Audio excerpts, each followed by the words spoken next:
Assalamualaikum warahmatullahi wabarakatuh. Alhamdulillah wassalatu wassalamu ala Rasulillah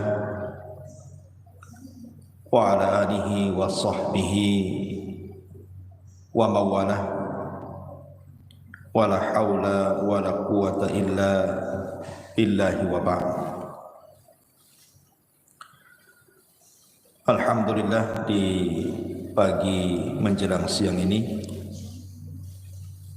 kita kembali bisa melanjutkan kajian tauhid dan kita masuk pada bab ke-34, merasa aman dari siksa Allah ataupun makar Allah dan berputus asa dari rahmat Allah subhanahu wa ta'ala.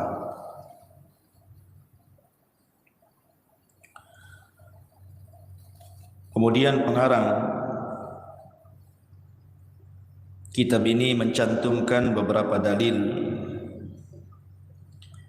di antaranya firman Allah subhanahu wa ta'ala surah Al-A'raf ayat 99, afa aminu makrallah fala ya'manu makrallah illal qaumul khasirin illal qaumul khasirun. Maka apakah mereka merasa aman dari azab Allah?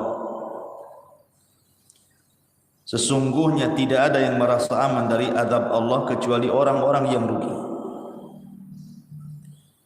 Dan Allah subhanahu wa ta'ala mengatakan dalam surah Al-Hijr ayat 56, wa man yaqnut min rahmati rabbih illa dhalun.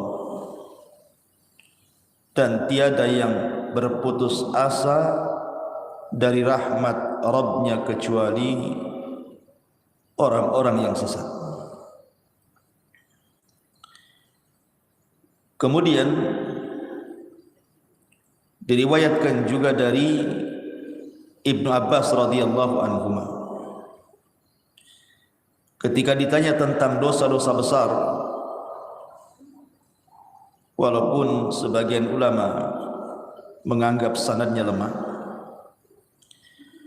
akan Nabi sallallahu alaihi wasallam kemudian menjawab, asyirku billahi wal ya'su min rauhillahi wal amnu min makrillahi. Di antara dosa besar adalah syirik kepada Allah, berputus asa dari rahmat Allah, dan merasa aman dari makar Allah subhanahu wa ta'ala. Kemudian juga disebutkan oleh Abdul Razzaq, diriwayatkan dari sahabat Abdullah bin Mas'ud radhiyallahu anhu, dia berkata, akbarul kabair asyirku billah wal amnu min makrillah wal qunutu min rahmatillah wal ya'su min rauhillah. Dosa-dosa besar yang paling besar adalah menyekutukan Allah, merasa aman dari siksa Allah, berputus asa harapan dari rahmat Allah, dan berputus asa dari pertolongan Allah subhanahu wa ta'ala. Taib. Pagi ini kita akan membahas dua perkara. Pertama, merasa aman dari makar Allah subhanahu wa ta'ala atau siksa Allah,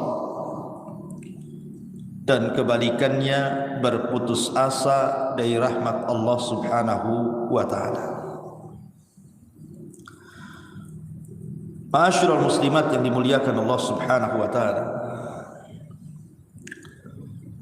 kita tahu bahwa sebab terbesar kenapa orang itu gemar melakukan maksiat, kecanduan dengan maksiat, tidak mau berhenti dengan maksiat, penyebabnya adalah karena dia merasa aman dari makar Allah. Atau dengan kata lain, karena dalam hatinya tidak ada rasa takut kepada Allah Subhanahu wa ta'ala. Ini yang menyebabkan kenapa orang itu tidak mau berhenti dari maksiat.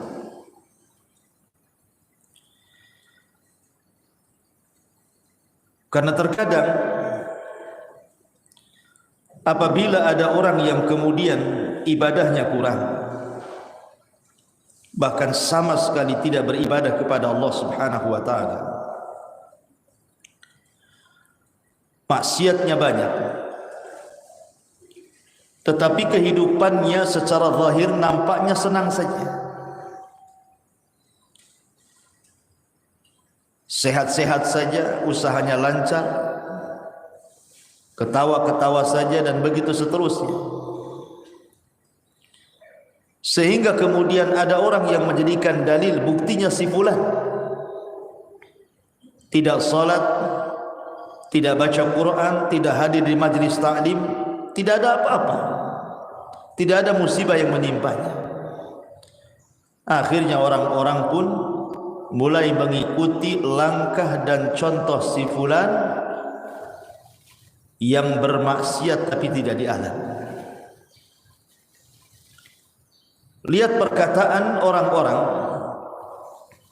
saat melihat Qarun keluar dengan kemegahannya. Allah Subhanahu wa ta'ala berfirman, fa kharaja ala qaumihi fi zinatihi qala alladhina yuriduna alhayata ad-dunya ya laita lana mithla ma utiya Qarun. Maka ketika Qarun keluar kepada kaumnya dengan kemegahan, orang-orang yang tidak mengingin, orang-orang yang rakus menginginkan kehidupan dunia berkata, mudah-mudahan kita mempunyai harta kekayaan seperti apa yang diberikan Allah kepada Qarun. Dan kebanyakan manusia seperti itu. Kebanyakan manusia seperti itu. Mereka merasa aman dari makar Allah karena melihat orang lain juga tidak ditimpakan musibah. Padahal mereka tidak salat, mereka tidak ibadah, hidupnya tenang-tenang saja. Maka akhirnya dia pun mengucapkan seperti ucapan Qarun, seperti ucapan orang-orang yang melihat Qarun, ya laita lana mithla ma utiya Qarun. Mudah-mudahan kita mempunyai harta kekayaan seperti apa yang diberikan kepada Qarun. Akhirnya kemudian tanpa melihat bagaimana orang itu berhasil, bagaimana orang itu bekerja dari awal sehingga jadi kaya raya, sehingga menjadi pejabat dan begitu seterusnya, dia pun mengikuti jejak orang itu tapi dengan cara yang keliru, menghalalkan segala cara. Persis seperti sabda Nabi SAW, sayati alaikum zaman la yubalil mar'u bima akhadal mal. Akan datang zamannya di mana orang-orang tidak peduli saat mengambil hartanya, saat mengambil kekayaannya, amin halalin amin haramin, ataukah dia mengambil dari yang haram ataukah dari yang halal, enggak peduli. Yang penting dia bisa kaya seperti dia, bisa punya pangkat jabatan seperti dia. Akhirnya dia merasa aman dari makar Allah dan tidak takut kepada Allah Subhanahu wa ta'ala. Itulah penyebab terbesar kenapa orang tidak peduli dan peduli dengan maksiat, karena tidak ada rasa takut dalam hatinya yang menimbulkan merasa aman dari makar Allah Subhanahu wa ta'ala. Ma'asyiral muslimat yang dimuliakan Allah Subhanahu wa ta'ala, padahal kalau seandainya kita masih memandang bagaimana kisah Qarun itu, pada awalnya dia adalah pengikut Nabi Musa. Bahkan diceritakan bahwa Qarun ini seorang munawwir, orang yang memiliki bacaan Taurat yang paling indah di zamannya. Orang suka dengan Qarun.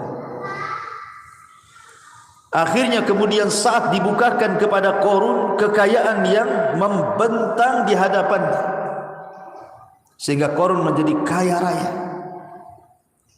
Akhirnya lupa diri. Begitulah kekayaan terkadang melupakan diri. Kalla innal insana la yatgha an ra'ahus taghna. Terkadang orang mudah melampaui batas ketika Allah Subhanahu wa taala berikan kecukupan kepadanya. Akhirnya kemudian Qarun ini dinasihati baik-baik. Kemudian dikatakan kepada Qarun, la tafrah innallaha la yuhibbul farihin. Qarun, jangan senang dulu, karena Allah Subhanahu wa taala tidak suka kepada orang-orang yang menyombongkan diri. Allah tidak suka dengan orang-orang yang menyombongkan dengan hartanya. Wabtaghi fima ataqallahu daral akhirah wa la tansa nasibaka minad dunya wa ahsin kama ahsanallahu ilaik wa la tabghi al fasada fil ard innallaha la yuhibbul mufsidin. Kemudian orang-orang baik ini pengikut Nabi Musa menasihati lagi, Qarun, carilah pahala negeri akhirat dengan apa yang telah dianugerahkan Allah kepadamu. Artinya hartamu itu gunakan di jalan Allah, tetapi jangan sampai engkau lupa bagianmu di dunia, dan jangan sampai lupa untuk berbuat baik kepada orang lain sebagaimana Allah telah berbuat baik kepadamu. Sebagaimana Allah sudah membentangkan kekayaan kepadamu, maka kau harus berbuat baik kepada manusia.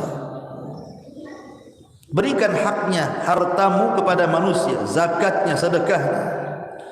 Dan janganlah kamu berbuat kerusakan di bumi ini, karena sungguh Allah tidak menyukai orang-orang yang melakukan kerusakan. Artinya Qarun itu sudah dinasihati agar jangan sombong, karena Allah tidak suka dengan yang sombong. Jangan merusak di bumi, karena Allah tidak suka orang-orang yang merusak. Sebagaimana Allah telah berbuat baik kepadamu dengan melimpahkan harta, maka kau juga harus berbuat baik kepada manusia.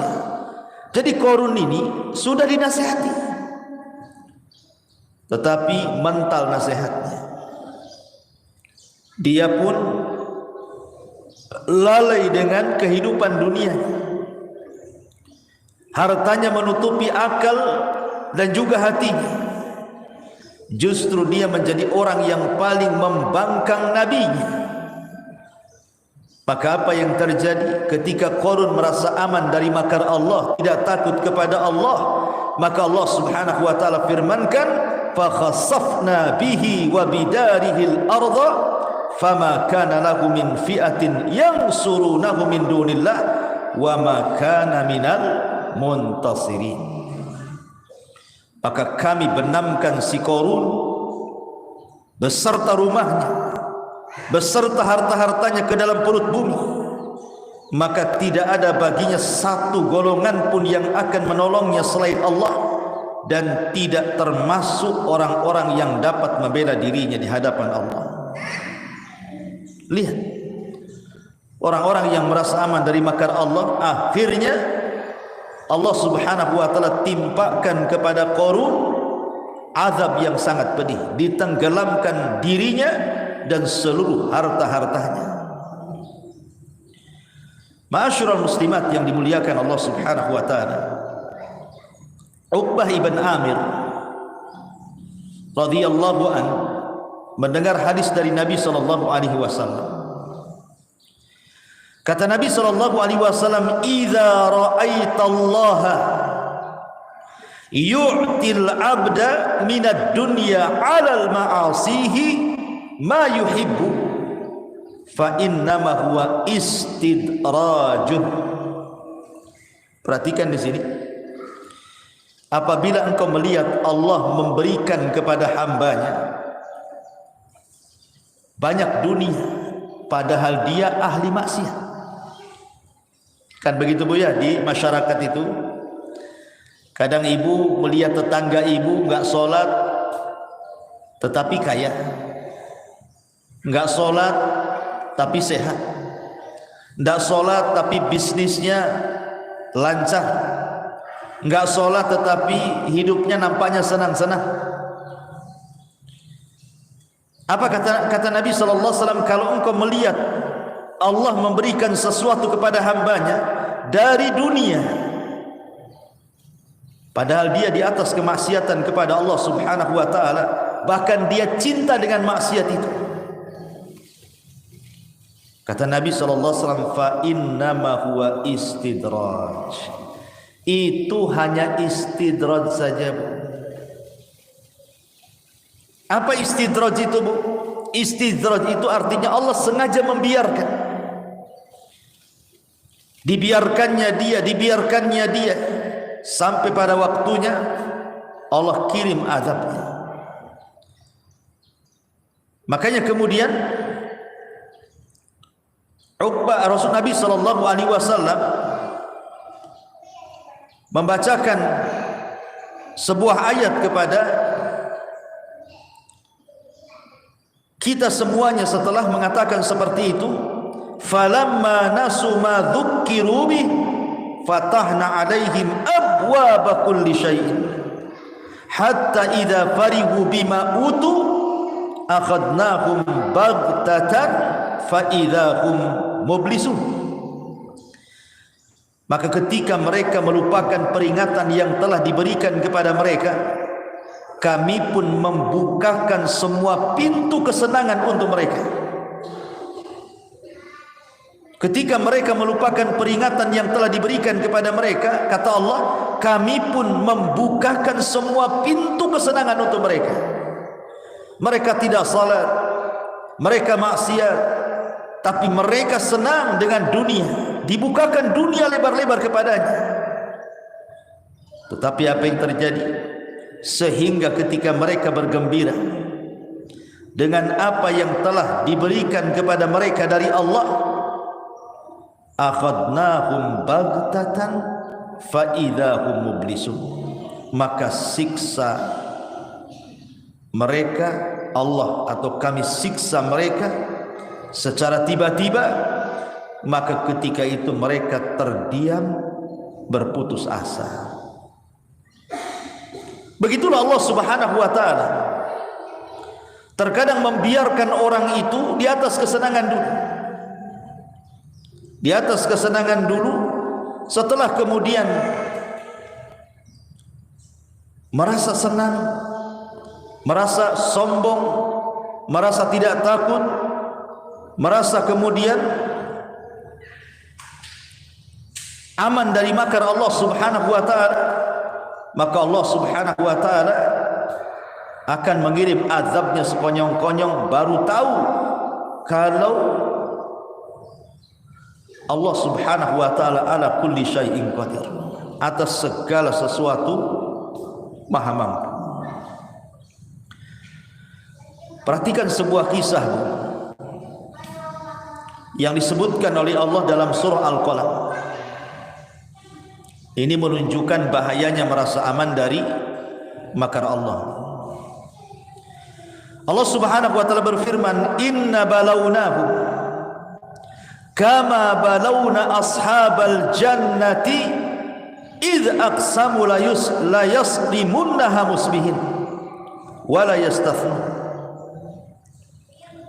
fatafa 'alaiha ta'ifun min rabbika wa hum na'imun fa asbahat kassarin fatanadaw musbihin anigdu ala harthikum in kuntum sarimin fantalaqu wa hum yatakhafatun alla yadkhulannaha al-yawma 'alaykum miskin wa ghadaw ala hardin qadirin falamma ra'awha qalu inna ladhalun bal nahnu mahrumun qala awsatuhum alam aqul lakum laula tusabbihun qalu subhana rabbina inna kunna zalimin fa aqbala ba'duhum ala ba'di yatalawamun qalu ya wailana inna kunna taghin asa rabbuna an yubdilana khairan minha inna ila rabbina raghibun. Jadi ada kisah Bu, begini kisahnya. Di zaman dulu ada orang kaya, kaya raya. Tetapi dia orang baik Bu, orang kaya ini orang baik. Dia punya kebun yang sangat luas sekali, dipenuhi dengan buah-buahan. Apabila datang waktu panen, maka dia akan undang orang-orang miskin untuk memetik buah-buahan tersebut. Jadi dia mendahulukan orang-orang miskin biar mengambil yang baik-baik. Setelah orang-orang miskin itu mengambil jatah-jatah mereka, kemudian pergi, barulah kemudian pemilik kebun ini memanennya, kemudian menjualnya. Tapi dengan cara itu Allah lapangkan kekayaannya. Karena bagaimanapun dalam syariat Islam, ma naqasa min mali sadaqah, tidak mungkin berkurang harta yang disedekahkan. Mana ada hari ini orang punya kebun, sebelum orang yang punya kebun memanennya, dia datangkan orang-orang miskin suruh petik-petik sendiri. Kemudian setelah dipetik yang baik-baik, kemudian orang-orang miskin sudah mendapatkan jatah, kemudian pulang, baru kita yang memanennya. Mana ada hari ini kayak gitu Bu. Tapi ini terjadi di zaman dulu. Akhirnya kemudian meninggallah orang kaya yang baik ini. Punya anak 5. Yang 4 jahat, yang 1 baik. Yang tengah-tengah ini baik, yang nomor 3 ini.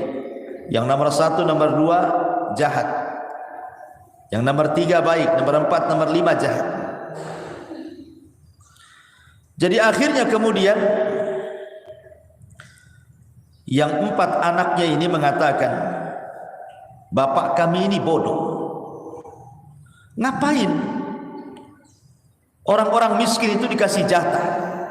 Coba kalau seandainya kita jual semua hasilnya, tentu kita akan kaya dan semakin kaya. Akhirnya kemudian mereka pun bermakar, membuat tipu daya. Dengan cara apa? Mereka akan datang pagi-pagi buta sebelum orang-orang miskin datang, dan mereka akan memanennya duluan sebelum orang-orang miskin tiba. Dan mereka mengatakan tidak akan memberi sedikit pun bagian kepada orang miskin. Ada saudaranya yang baik, yang tengah-tengah, menasihati jangan seperti itu. Bapak kita tidak seperti itu. Tetapi yang 4 bersaudaranya, mereka kompak untuk tidak lagi memberikan jatah kepada fuqara wal masakin, bakhil. Maka apa yang terjadi? Perhatikan ayatnya. Inna balawnahum kama balawna ashabal jannati idh aqsamu la yasrimunnaha musbihin. Sungguh kami telah menguji mereka sebagaimana kami telah menguji pemilik-pemilik kebun ketika mereka bersumpah pasti akan memetik hasilnya di pagi hari. Wala yastathnun, tetapi mereka tidak mengucapkan insyaallah. Dan mereka bersumpah untuk tidak memberikan jatah kepada fakir miskin. Fatafa 'alaiha ta'ifun min rabbika wa hum naimun. Lalu kebun itu ditimpa bencana yang datang dari Tuhanmu ketika mereka sedang tidur. Jadi besoknya mereka panen, malamnya Allah kirim halilintar dan petir sehingga membakar seluruh kebunnya, menghabiskan semua buah-buahannya. Tidak tersisa, tidak ada yang bisa diambil dari kebun itu. Fa asbahat kasri, maka jadilah kebun itu hitam seperti malam yang gelap gulita karena terbakar. Fatanadaw musbihin, lalu pagi harinya, mereka ini kan nggak tahu Bu bahwa kebunnya sudah terbakar. Fatanadaw musbihin, lalu pada pagi harinya mereka saling memanggil, ayo cepat, Ayo bangun. Bawa peralatan kita ke kebun, kita akan panen sebelum orang miskin datang, katanya. Anikdu ala harthikum in kuntum sharimin. Pergilah pagi-pagi ke kebun kalian jika kalian hendak memetik hasilnya. Ayo cepat sebelum orang-orang miskin datang. Fantalaku, mereka pun berangkat. Wahum yatakhafatun, sambil berbisik-bisik. Apa bisikannya? Alla yadkhulannahal yawma alaikum miskin. Pada hari ini jangan sampai ada orang miskin masuk ke kebun kita. Wa ghadaw ala hardin qadirin. Dan berangkatlah mereka pada pagi hari dengan niat menghalang-halangi orang miskin, padahal mereka mampu untuk bersedekah kepada orang-orang miskin. Mereka kaya, mereka sanggup memberikan kepada orang miskin dan tidak mengurangi harta mereka. Tapi karena bakhil, tidak punya rasa takut kepada Allah, tidak membalas nikmat dengan syukur, merasa aman dari makar Allah. Falamma ra'auha, ketika mereka melihat kebunnya yang sudah terbakar, habis tidak tersisa, qalu, mereka mengatakan, inna ladallun, sungguh kita benar-benar tersesat. Oh, ini bukan kebun kita, kita salah nih, ini kebun orang nih. Akhirnya kemudian dia cari lagi kebunnya, datang lagi ke situ. Dia cari lagi kebunnya, datang lagi ke situ. Memang itu kebunnya yang sudah terbakar. Akhirnya mereka mengatakan, bal nahnu mahrum, bahkan kita tidak memperoleh apapun. Makanya orang yang tengah-tengah dari anak si bapak kaya yang baik ini mengatakan, qala awsatuhum, berkatalah seseorang yang paling bijak di antara mereka, alam aqul lakum laula tusabbihun, bukankah telah kukatakan kepada kalian, maka mengapa kalian tidak bertasbih, memuja Tuhan, bersyukur kepada Allah, memberikan jatah kepada fuqara wal masakin? Qalu subhana rabbina inna kunna zalimin, mereka mengucapkan, maha suci Tuhan kami, sungguh kami adalah orang-orang yang zalim. Maka fa'aqbala ba'duhum ala ba'di yatalawamun, lalu mereka sesama mereka saling menyalahkan. Qalu ya wailana inna kunna taghin, baru mereka sadar dan mereka katakan, celaka kita, sesungguhnya kita orang-orang yang melampaui batas. Asa rabbuna an yubdilana khairan minha inna ila rabbina raghibun. Mudah-mudahan Tuhan memberikan ganti kepada kita dengan kebun yang lebih baik daripada yang ini. Sungguh kita mengharap ampunan Tuhan kita. Kadzalikal adzab, seperti itulah azab dunia.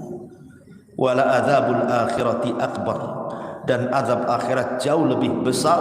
Lau kanu ya'lamun, kalau mereka paham dan tahu hakikat azab akhirat. Beginilah nasib-nasib orang yang merasa aman dari makar Allah. Maka jangan pernah aman dari makar Allah. Azab dunia saja sudah pedih, apalagi azab akhirat. Makanya orang-orang yang merasa aman dari makar Allah, dari azab Allah, baik azab dunia ataupun akhirat ini, harusnya mereka itu melihat bagaimana Nabi SAW bersabda ketika Nabi SAW suatu hari tidak suka makan, tidak suka minum, murung, sehingga sahabat bertanya, ada apa engkau wahai Rasul? Rasanya ada sesuatu pada dirimu. Kata Nabi SAW, kaifa un'am wa qad iltaqa masahibu qarnin qarna. Bagaimana saya bisa merasakan nikmat hidup, kata Rasul, kalau pemilik sangkakala Israfil sudah meletakkan moncongnya di mulutnya dan siap ditiupkan untuk kiamat besar, kehancuran alam semesta. Bagaimana mungkin orang bisa merasa aman dari makar Allah?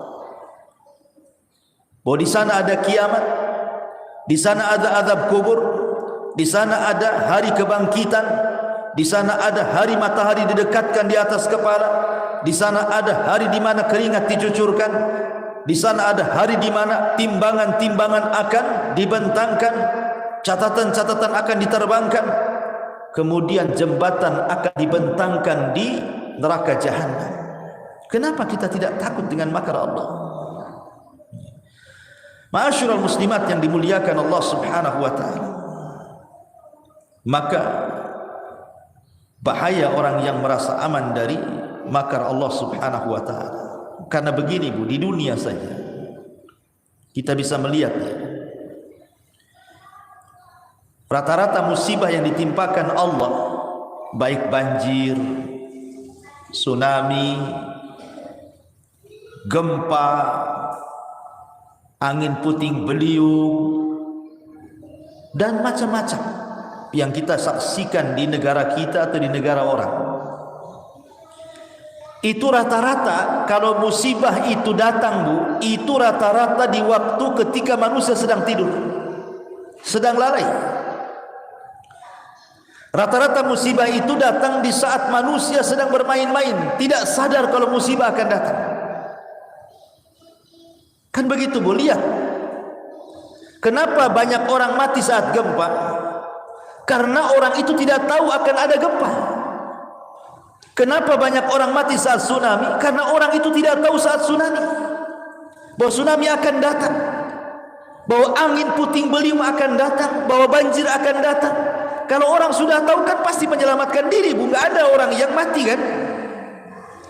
Makanya Allah Subhanahu wa taala mengatakan, afa amina ahlul qura an ya'tiyahum ba'suna bayatan wa hum naimun. Awa amina ahlul qura an ya'tiyahum ba'suna duha wa hum yal'abun. Maka apakah penduduk negeri ini merasa aman dari siksa kami yang datang malam hari ketika mereka tidur? Ataukah penduduk negeri ini merasa aman dari siksa kami saat datang sementara mereka sedang bermain-main? Afa aminu makrallah fala ya'manu makrallah illal qaumul khasir.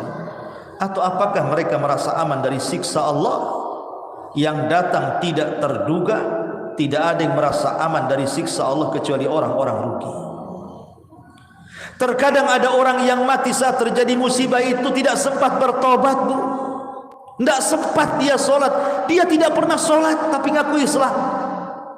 Saat datang tsunami, saat datang gempa, saat datang banjir, tidak sempat sholat, dia mati. Tidak sempat tobat, dia mati. Tidak sempat mengembalikan hak orang lain yang diambilnya. Tidak sempat dia meminta maaf kepada orang yang dizaliminya.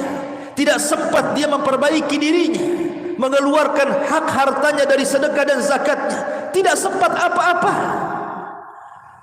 Tiba-tiba kemudian datang kematian kepadanya. Apa yang terjadi? Su'ul khatimah. Dia mati di atas keburukan. Apa ini yang diinginkan? Itulah bahayanya kalau orang tidak takut kepada Allah, dan kalau orang itu merasa aman dari makar Allah Subhanahu wa ta'ala. Ma'asyiral muslimat yang dimuliakan Allah Subhanahu wa ta'ala. Makanya tanamkan rasa takut ini pada setiap hati kita, rasa takut kita kepada Allah, karena ini termasuk rukun ibadah. Ibu kalau sholat pasti baca Al-Fatihah kan? Pasti semua orang yang sholat itu baca Fatihah, tidak mungkin gak baca Fatihah, ya kan? Baik sholat wajib ataupun sholat sunnah, karena Fatihah itu rukun. Ibu tahu nggak bacaan Al-Fatihah di awal-awal itu? Allah mengatakan, Alhamdulillahi Rabbil Alamin, Ar-Rahmanir Rahim, Maliki Yaumiddin. 3 ayat pertama ini bicara tentang rukun ibadah hati. Alhamdulillahi Rabbil Alamin melahirkan perasaan cinta kita kepada Allah.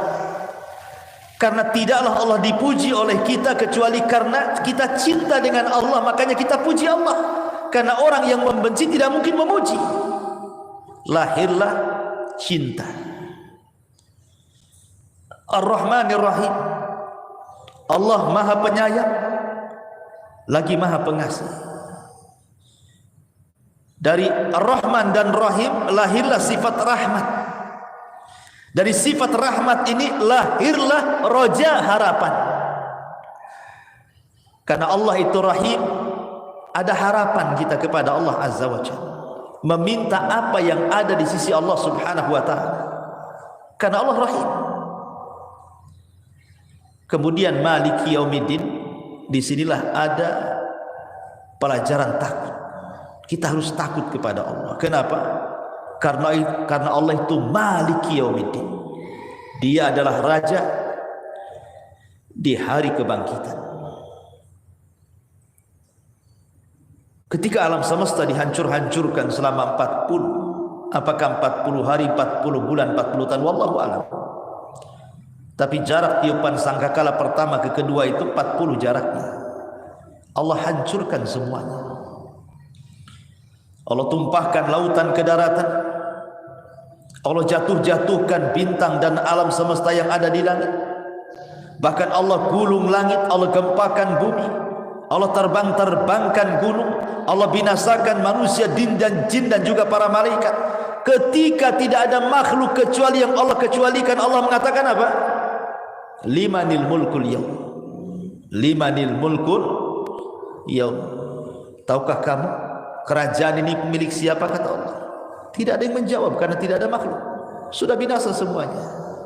Maka Allah jawab sendiri, lillahil wahidil qahhar.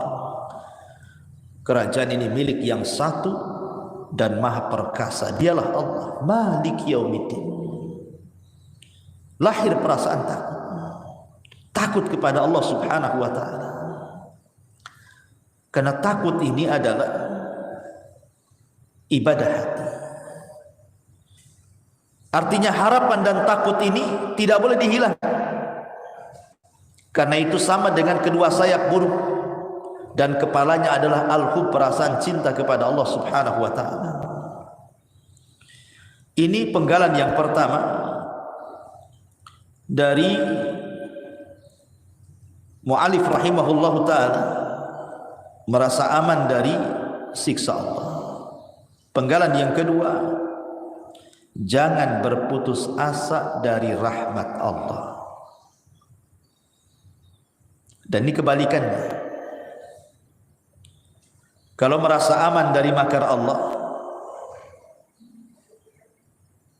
maka orang ini tidak punya rasa takut. Tetapi kalau berputus asa dari rahmat Allah, artinya orang ini sudah hilang perasaan harapannya kepada Allah. Putus asa. Dan dua-duanya dosa besar. Tidak boleh. Adapun putus asa dari rahmat Allah Subhanahu wa Ta'ala, maka Allah Subhanahu wa Ta'ala berfirman kepada orang-orang yang mereka dirundung putus asa dari rahmat Allah Subhanahu wa Ta'ala. Allah Subhanahu wa Ta'ala berfirman di dalam Al-Quranul Karim, la taqnatu min rahmatillah. Jangan kalian putus asa dari rahmat Allah Subhanahu wa Ta'ala. Putus asa dari rahmat Allah itu terbagi menjadi dua. Putus asa dari rahmat Allah itu terbagi menjadi dua. Pertama, putus asa dari perkara akhirat. Yang kedua, putus asa dari perkara dunia. Apa bedanya? Kalau putus asa dari perkara akhirat,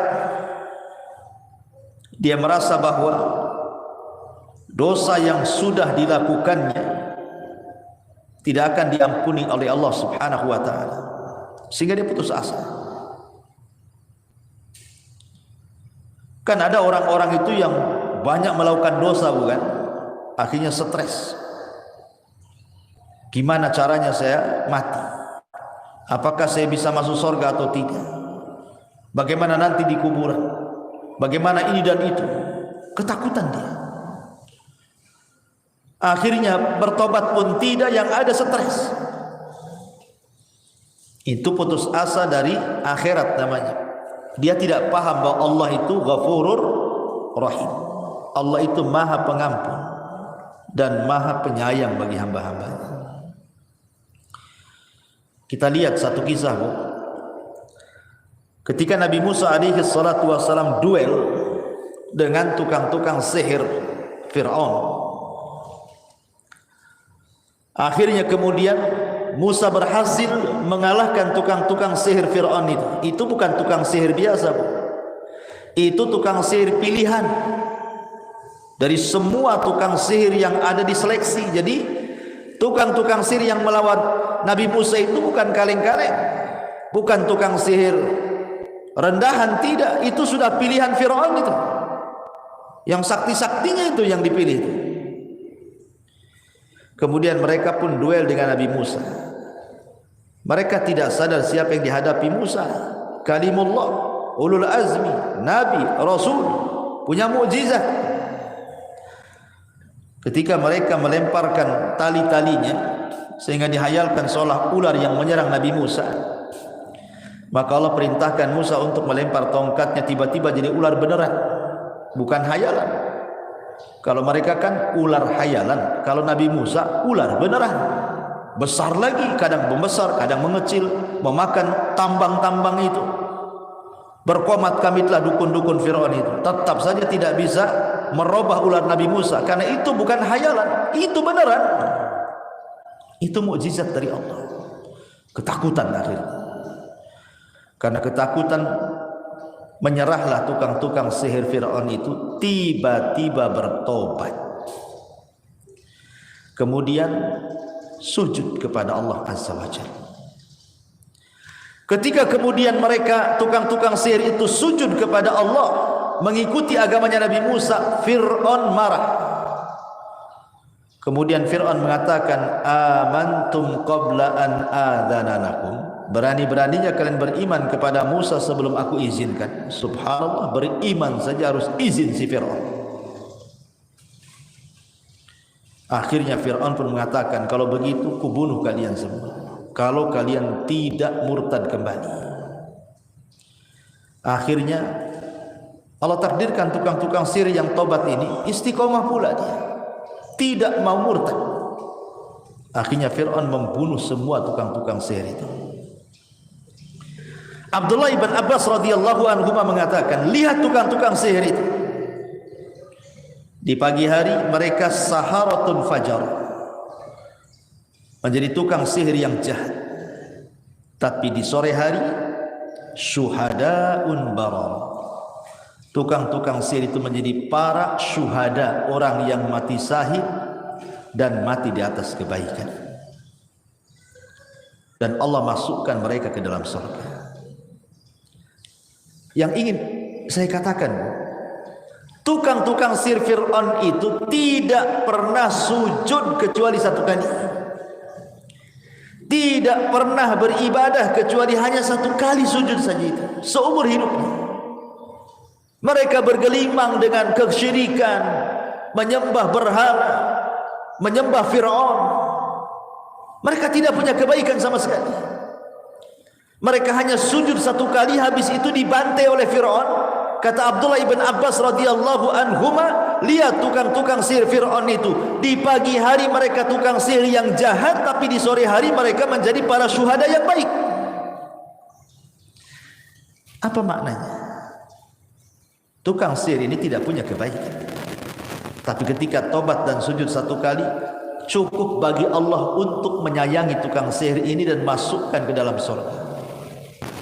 Menunjukkan bahwa rahmat Allah itu lebih luas dibandingkan murkanya. Padahal kalau di belen-belen, Bu, enggak belen kan, Bu. Seumur hidup dia melakukan kesyirikan, satu kali sujud menghilangkan semua dosa syiriknya, kan enggak belen. Tapi begitulah rahmat Allah mendahului kemurkaan Allah. Maka jangan pernah putus asa dari rahmat Allah. Jangan pernah putus asa dari rahmat Allah. Dahulu ada orang yang banyak melakukan dosa, Bu. Banyak dosa yang dilakukannya, entah berapa dosa tidak terhitung yang sudah dia lakukan, sampai dia ketakutan saat hendak meninggal. Akhirnya dia kumpulkan anak-anaknya dan berwasiat, "Nak, kalau bapakmu mati, bakar bapakmu. Kemudian nanti debunya, abunya itu sebar di semua lautan yang ada di bumi. Sebab kalau Allah mampu membangkitkan diriku, tentu Allah akan mengazab diriku dengan azab yang belum pernah ada azab sebelum dan sesudahnya," katanya. Dia berwasiat begitu kepada anaknya, saking ketakutannya kepada Allah Azza wa Jalla. Dia mengatakan, "Nak, bakar aku, debunya nanti sebarkan ya di semua lautan di bumi. La in qadirallah, kalau Allah takdirkan mampu membangkitkan diriku, la yu'adzibanni azaban la yu'adzibuhu ahadun minal alamin." Sebab kalau Allah mampu membangkitkan diriku, dia akan mengazab aku dengan azab yang belum pernah ada siapapun diazab di alam semesta ini. Akhirnya betul-betul mati, Bu. Wasiatnya pula kemudian dilakukan anak-anaknya, dibakar pula itu badannya. Habis itu abunya disebar di banyak lautan. Dia tidak tahu bahwa Allah itu ala kulli syai'in qadir. Allah itu mampu atas segala sesuatu, apalagi membangkitkan walaupun sudah jadi debu. Tiba-tiba Allah kumpulkan debu-debunya, kemudian dibangkitkan kembali, kemudian dihadapkan ke hadapan Allah. Kemudian Allah Subhanahu wa taala berfirman kepada orang ini, "Ma fa'alta?" Apa namanya? Apa yang membuat kamu melakukan seperti itu, wahai fulan? Apa yang membuat, apa alasan kamu sehingga engkau melakukan seperti itu, berwasiat kepada anak-anakmu untuk dibakar, disebar abunya? Kalau Allah sanggup membangkitkan diriku, aku akan diazab yang tidak pernah ada orang di alam semesta diazab sepertiku, katanya. Ma hamalaka ala'an fa'alta bikata. Apa yang membuat kamu untuk melakukan seperti itu, wahai fulan? Maka orang ini mengatakan, khaufuka ya Rabb, karena rasa takutku kepadamu. Akhirnya apa? Karena dia punya rasa takut kepada Allah, datanglah rahmat Allah kepadanya. Ketika Allah mengetahui alasannya, karena takut, Allah sudah tahu alasannya apa, tapi Allah ingin menguji, apa yang membuat kamu melakukan seperti ini? Dia mengatakan, khaufuka ya Rabb, karena takutku kepadamu. Ketika dia mengatakan, karena takutku kepadamu ya Rabb, sehingga aku berwasiat seperti ini, datang rahmat Allah di sini. Akhirnya Allah berikan rahmatnya dan dia pun dimasukkan ke dalam surga. Subhanallah, itulah kasih sayang Allah Subhanahu wa ta'ala. Jadi kita ini punya Rabb yang maha pengasih, maha penyayang. Lalu buat apa kita ini kemudian berputus asa dari perkara akhirat? Dahulu ada orang yang membunuh 99 jiwa, kemudian dia ingin bertobat. Salah tanya dia, tanya pula pendeta yang jahil. Ini kan di masa dulu, bukan di masa Islam. Kata pendeta yang jahil ini, "Oh, kamu tidak ada ampunan. Kau sudah banyak bunuh orang, 99 nyawa kau bunuh. Mana ada lagi ampunan? Ampunan sudah tertutup." Marah dia, dibantainya pendeta itu genap 100. Tapi dia tidak putus asa. Dia cari lagi orang yang bisa ditanya. Berjumpa pula dengan orang alim, pendeta tapi alim yang satu ini. Yang tadi pendeta jahil, ini yang satu alim. Ditunjukkanlah sama pendeta alim ini, kalau kau ingin bertobat, di sono ada desa semuanya orang alim, orang soleh, belajar kau di sana. Mudah-mudahan Allah terima tobatmu. Senang dia, karena ingin betul-betul tobat. Berangkat dia. Ketika di tengah jalan, Allahu a'lam apa yang terjadi, tiba-tiba kemudian dia mati. Belum sampai ke desa yang dituju, datang malaikat azab mau mengambil ruhnya. Ketika ruh itu hendak diambil malaikat azab, datang pula malaikat rahmat hendak mengambil ruhnya. Rebutanlah antara malaikat azab dan malaikat rahmat tentang ruh anak yang mau taubat ini, yang sudah membunuh 100 jiwa ini. Kata malaikat azab, dia pantas masuk neraka, 100 jiwa sudah dia bunuh. Kata malaikat rahmat, oh tidak bisa, dia harus masuk surga karena sudah ada niat taubat. Rebutan. Akhirnya Allah subhanahu wa ta'ala putuskan dan mengutus malaikat hakim. Akhirnya mengatakan, sudah gini saja, ukurlah antara kematiannya dengan desa yang dituju, dengan kematiannya dengan orang yang ditanya, orang alim yang ditanya. Sebenarnya secara jarak kematian dia dengan orang yang alim yang ditanya itu lebih dekat. Artinya malaikat azab berhak dengan ruhnya. Tetapi karena rahmat Allah, dilipat bumi, didekatkan dengan desa yang dituju, maka malaikat rahmat mengambil ruhnya. Subhanallah. Harusnya dia diambil malaikat azab, tapi dilipat bumi oleh Allah. Menunjukkan apa? Kasih sayang Allah kepada kita.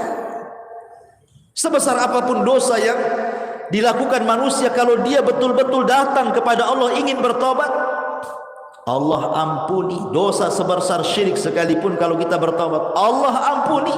Ya ibna Adam, lau dhunubuka ananas sama summa astaghfartani ghafartu laka ala ma kana minka wala ubali. Hai anak Adam, kata Allah dalam hadis kudusi, kalau dosamu membumbung sampai ke langit, kemudian kau minta ampun kepadaku, ku ampuni.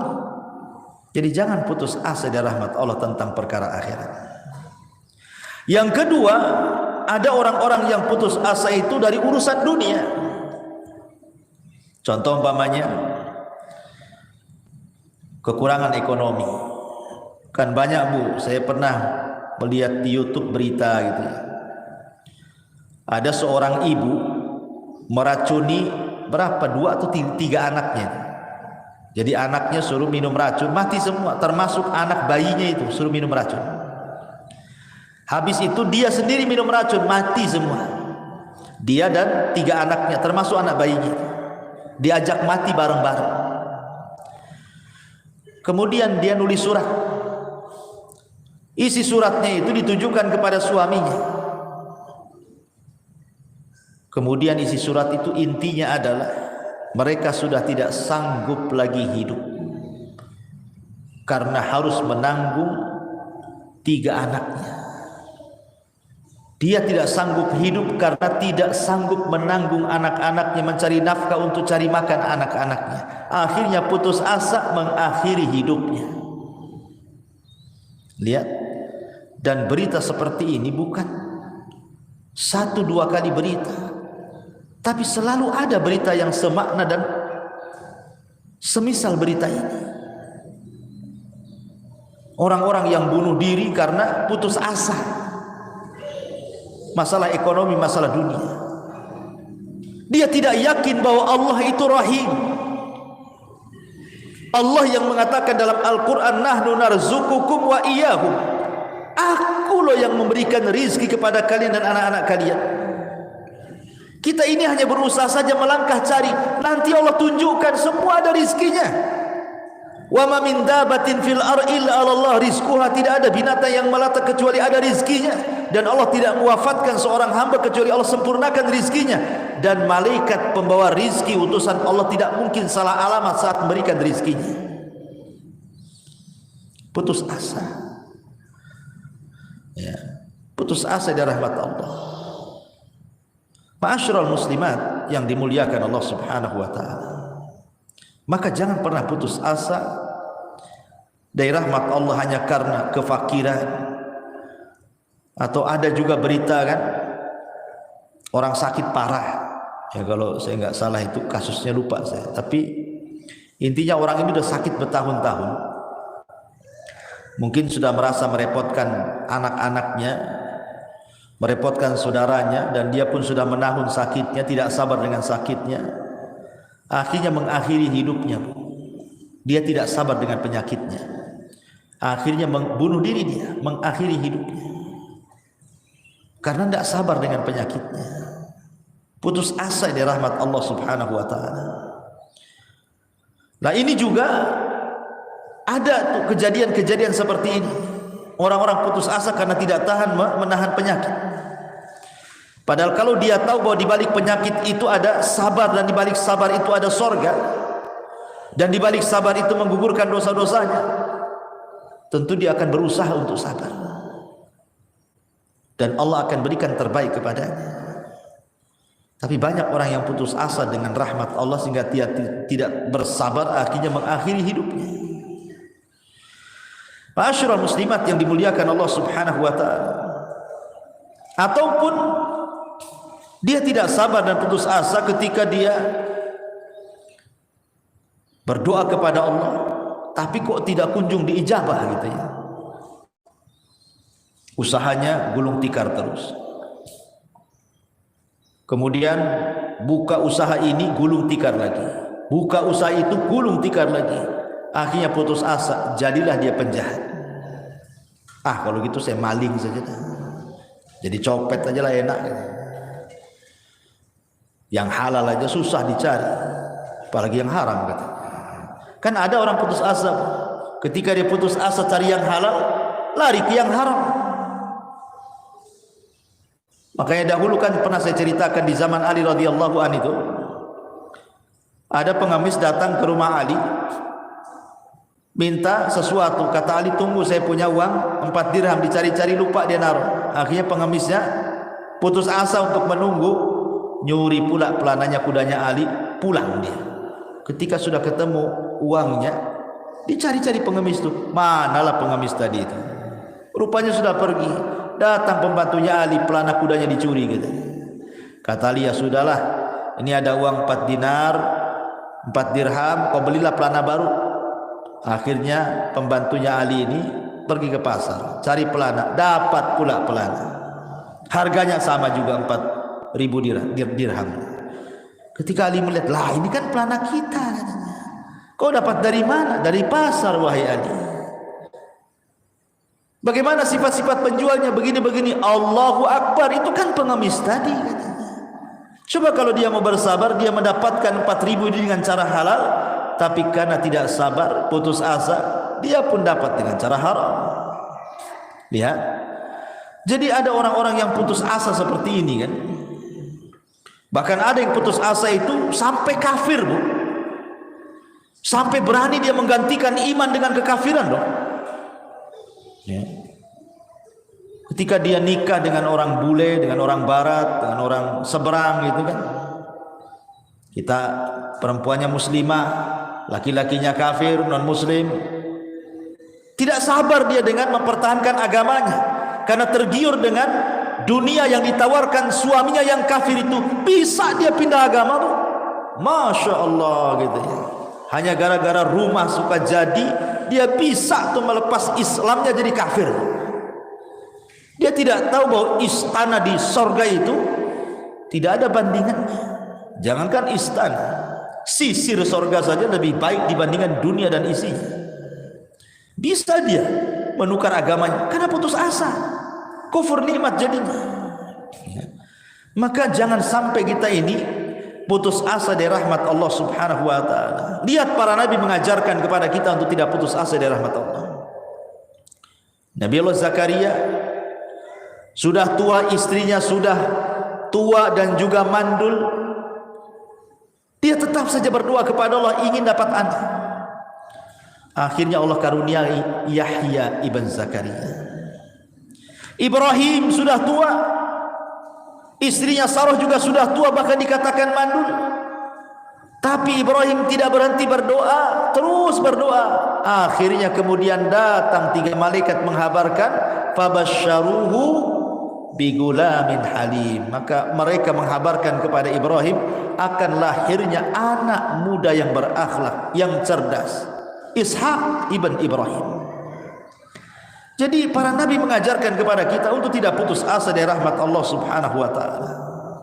Karena 2 perkara ini kata Nabi sallallahu alaihi wasallam, putus asa dari rahmat Allah, kemudian merasa aman dari makar.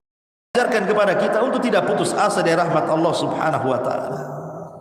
Karena dua perkara ini kata Nabi sallallahu alaihi wasallam, putus asa dari rahmat Allah, kemudian merasa aman dari makar Allah, dua-duanya adalah dosa besar. Sebagaimana perkataan Ibnu Mas'ud, akbarul kabair asyirku billah wal amnu min makrillah wal kunutu min rahmatillah wal ya'su min rauhillah. Dosa besar yang paling besar adalah menyekutukan Allah, merasa aman dari siksa Allah, berputus asa harapan dari rahmat Allah, berputus asa dari pertolongan Allah subhanahu wa ta'ala. Wallahu a'lam bishawab. Ini yang bisa saya sampaikan. Baik, sebelum saya tutup, silakan kalau ada yang bertanya.